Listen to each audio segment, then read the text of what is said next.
Mga ka-sports, kumusta kayo? Hindi magiging madali ang susunod na laban ng Gilas Pilipinas dahil makakatapat natin ng isang napakadisiplinado, physical at matagal ng powerhouse sa basketball world, ang New Zealand Tall Blacks. Today, breakdown natin ang full lineup ng New Zealand, kilalanin natin isa-isa ang mga players nila, kung gaano sila kalakas, ano ang mga armas nila at pinaka-importante, kaya ba sila ng ating national team na Gilas Pilipinas? Kaya make sure na tapusin nyo to hanggang dulo dahil sobrang importante ng analysis na ito. Kung click mo po ang ganitong content, paiwan ng follow at pa-subscribe na din. Tara po, simulan na natin. Mga ka-sports, kung hilig ninyong bumili ng mga Gilas jersey, Gilas accessories at mga gamit na pang basketball, habang nanunood po kayo sa aking mga videos, kindly check this basket on this lower part ng ating video at magpa-pop up yung ating mga items sa gilid. Mga legit po yung mga items dyan and see to it po na makabili po kayo ahead of time kasi meron po yung mga discounts and mga promos depende po sa seller. And also, kunting suporta din as a content creator po. Salamat!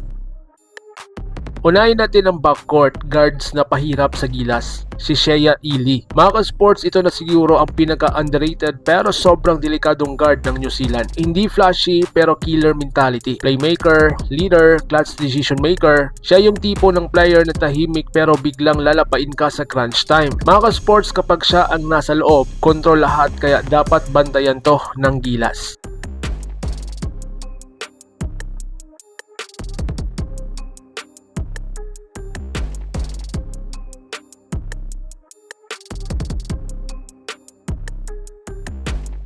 Sumunod si Taylor Britt. Ito naman yung guard na mabilis, fearless at mahilig umatake sa ring. Explosive driver, kayang dumiretso kahit may big man. Kapag hindi prepared depensa natin, dudurugin tayo sa penetration nito.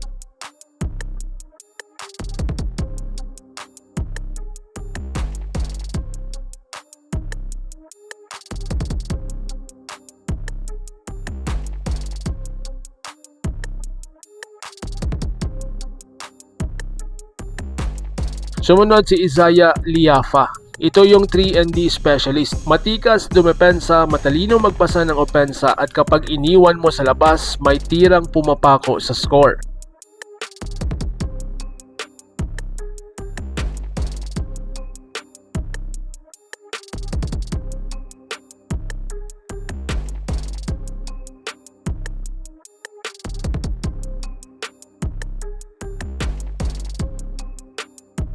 Sumunod si Flynn Camiron. Shooter naman po ito. Off-ball player, ang hirap bantayan dahil laging gumagalaw. Kapag nakakahanap ng pwesto, goodbye na.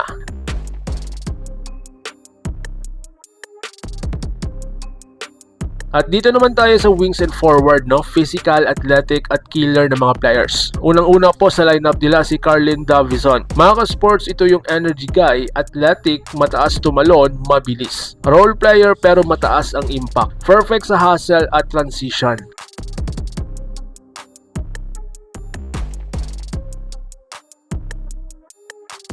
Sumunod si Fen Delany, isang veteran forward. Strong finisher, rebounder at scorer. Ito yung tipo ng player na kahit pagod ka na, lalaban pa rin. One of their most dangerous offensive threats.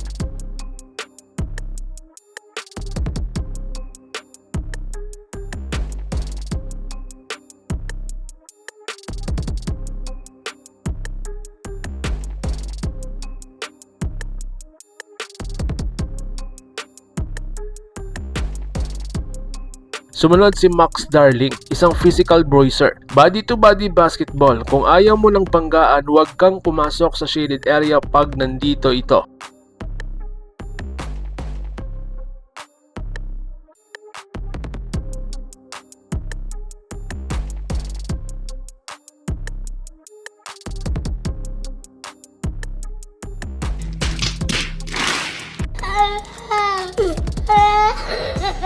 Sumunod si Mojabi King, NBA level talent mga sports. Young, athletic, scorer, future star. Kapag uminit ito, pwede rin itong sumabog.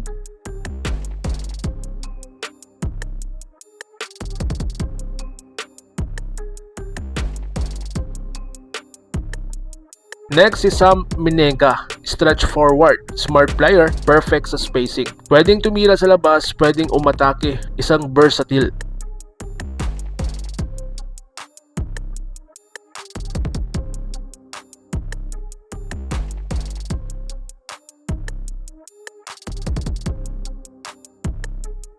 Next si Tony Smith-Milner, dirty work specialist, defense, rebounds at hustle. Ito yung hindi sikat pero sobrang mahalaga.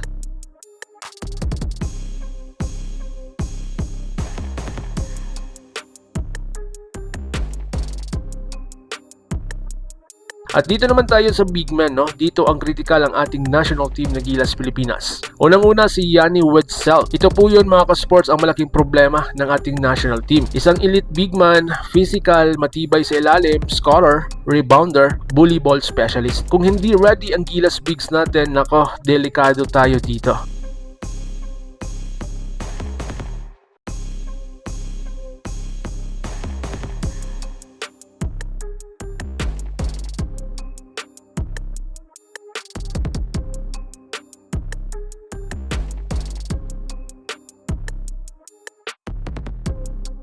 Sumunod si Tyrell Harrison, isang legit rim protector, mahaba, shot blocker, interior wall ng tall box. Meaning, hindi basta-basta makakapasok ang Gilas sa loob.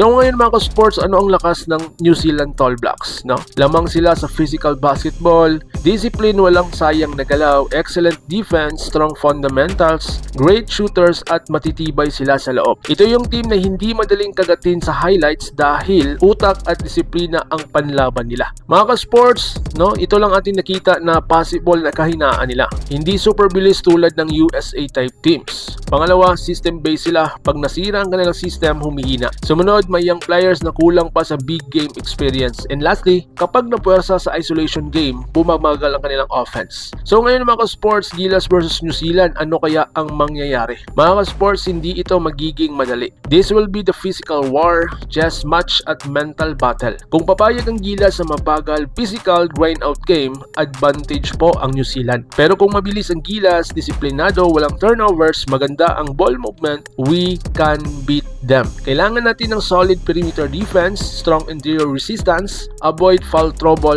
communication sa depensa at huwag matakot sa physicality. Kaya New Zealand Tall Blacks are very legit. Hindi sila highlight team, sila ay winning team. Pero tandaan, Gilas is improving, Gilas is hungry, and Gilas has a talent. Kung sino mas disiplinado, sila ang mananalo. Mga ka-sports, ano po sa inyong tingin? Kakayanin ba ng Gilas ang Tall Blacks? Kanino kayo kakampi? Gilas Pilipinas o New Zealand? Comment your thoughts below at babasahin ko yan.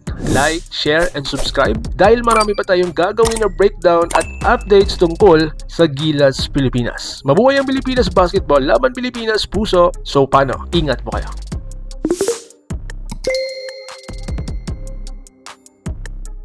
Mga ka-sports, kung hilig ninyong bumili ng mga Gilas jersey, Gilas accessories at mga gamit na pang basketball, habang nanonood po kayo sa aking mga videos, kindly check this basket on this lower part ng ating video at magpa-pop up yung ating mga items sa gilid. Mga legit po yung mga items dyan, and see to it po na makabili po kayo ahead of time kasi meron po yung mga discounts and mga promos depende po sa seller. And also, kunting suporta din as a content creator po. Salamat!